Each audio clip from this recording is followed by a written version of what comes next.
Hi, welcome to another episode at MYD Global. I'm your host, Leanne Hackman-Carty. Today's episode, I'm talking to Michael Camacho, who's a business development specialist for the Commonwealth Development Authority.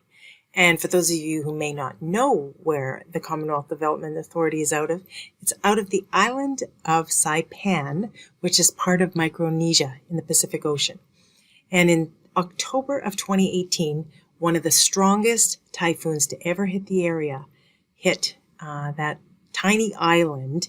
And Michael's going to talk to us a little bit about what happened and where they are today, 1 year later, as well as how they need help still today. So stay tuned.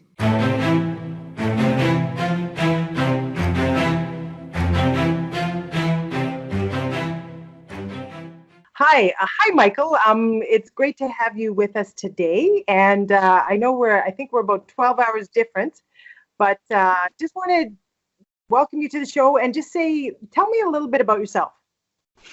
Well, first and foremost, Hafaday. That means hello in our language. My name is Michael Camacho, and I work for the Commonwealth Development Authority, and I work as the business development specialist under the qualifying certificate program, which mostly deals with foreign direct investment. So. Okay. And how long have you been doing that? I moved back to Saipan, the CNMI, back in 2015, and I started at CDA in March of 2017. So before that, I worked in the Visitors Bureau, our local Visitors Bureau, for about 6 months, and then eventually transferred to CDA, where I am now. Cool. So tell me, I know that you're in the Northern Mariana Islands, and I think it was it 2 years ago that Super Typhoon Yutu hit, or was it, how long ago was that? Ironically, yes, it's about 2 years ago from next week. So a lot's changed since then. We're in a lot better place than we were. It was a year ago, not 2 years ago. Okay. 2018. I'm sorry. Yes. So what month was it in 2018? October. Okay. Yes. Oh, okay. So it's like as of this taping, it's exactly a year ago. So can you tell me about what happened, like the impact of the typhoon? Sure. Well, Leanne, last year, from my recollection, it was a pretty crazy year as far as typhoons go. We were just getting one typhoon after the next. But this typhoon was a little different because it kind of just snuck up on everybody. It started off, like, I think north of Marshall Islands, and we were really paying too much attention to it, and it was slowly making its way towards the CNMI. And what happened was that it was over warm water, so that's what caused the massive rapid intensification. So originally, I think it was projected to just be a Category 1, Category 2 typhoon that was just supposed to pass north of Saipan. But what happened was that, like I said, it massively intensified, and it eventually went down the tracking. The eye went a little further down. It was originally planned to go above Saipan, but what happened was that it drifted southward a little bit, and eventually the eye passed over the island south of us, which is Tinian, as well as the lower part of Saipan. And as we both know, the eye and the eye wall are the most dangerous parts of a typhoon, hurricane, whatever you want to call them. So that's exactly what happened to us last year, unfortunately. So I know you and I met, I think, it was in Atlanta last year, and it was shortly after the typhoon. And I'm just curious, I know that the impact, when you think of from an economic impact, some of the stuff that was destroyed, I mean, you're primarily a tourism-based economy. Mm-hmm. And so where are things at 1 year later as far as rebuilding, recovering from the typhoon? That's a good question. I know that there was a report that just came out, and FEMA estimates that the damage caused by Super Typhoon Yutu is about $800 million. 800 million, I believe. There's a lot of zeros, Yeah, but too many zeros. too many zeros, unfortunately. But Yeah, so, as you said, we are a tourism-based economy. Primarily, a lot of our tourists come from Asia because we are located on this part of the world. And so, because the typhoon hit, I believe it was like October 26th or so, literally 2 weeks after I met you, Leanne. That's when it happened.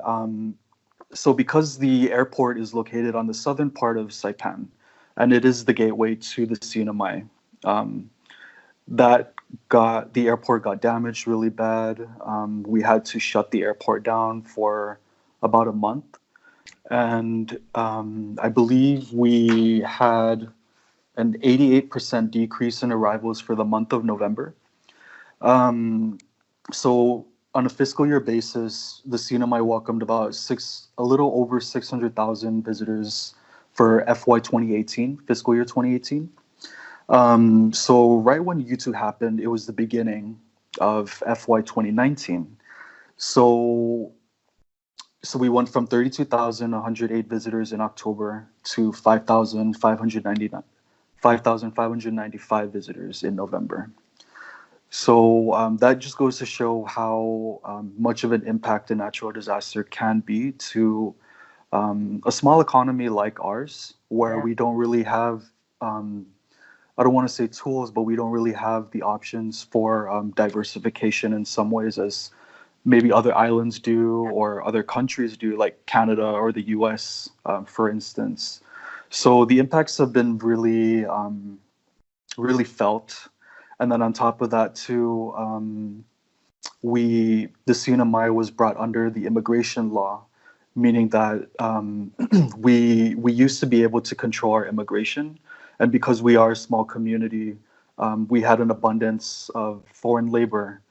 So when the U.S. brought the CNMI under the immigration policy, they downsized how much foreign labor we are able to have come into the CNMI, and so imagining the impact of this natural disaster, as well as the impact on the federal immigration yeah, in terms of rebuilding homes, rebuilding hotels, stuff like that, it's really detrimental in some ways. It's two punches really to the CNMI in some ways.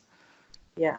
So where are you feeling now? Like, are there some projects you guys are working on that are gonna hopefully build back better and more robust as far as your tourism economy, or where are things at? Sure. So, like I said, there's always a silver lining to everything. It was really bad towards the first part of FY 2019, but our tourism economy is slowly but surely going back to the fiscal year 2018 levels. Um, I believe that we are only down by 21%, um, with 1 month remaining of the fiscal year. So that's a lot better than 88%. Yeah, So our tourists are coming back. Our hotels are online, majority of them. good. Three hotels were closed a little bit, or not fully operational, um, due to the typhoon. But I believe only one hotel at this point is still not online, and that is a reduction of 100 rooms. Yeah, So the hotels are also online as well.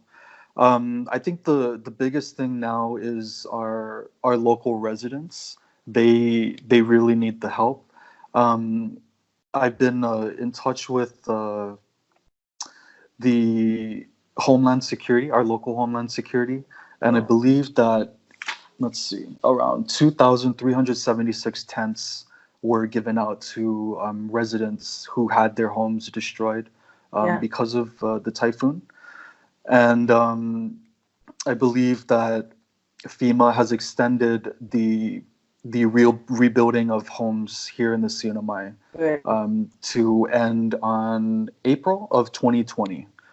So we're also getting a lot of volunteers from the United States and Canada that are helping to rebuild these homes for our residents here. Good. So priorities are homes for residents. I would think investment into your economy, tourism. Mm-hmm. So if anybody is looking for a place, especially in Canada and the US, as we have snow on the horizon, if anybody's looking for a nice, beautiful vacation that would be somewhat unique, I would think that your location would be a good one. Definitely.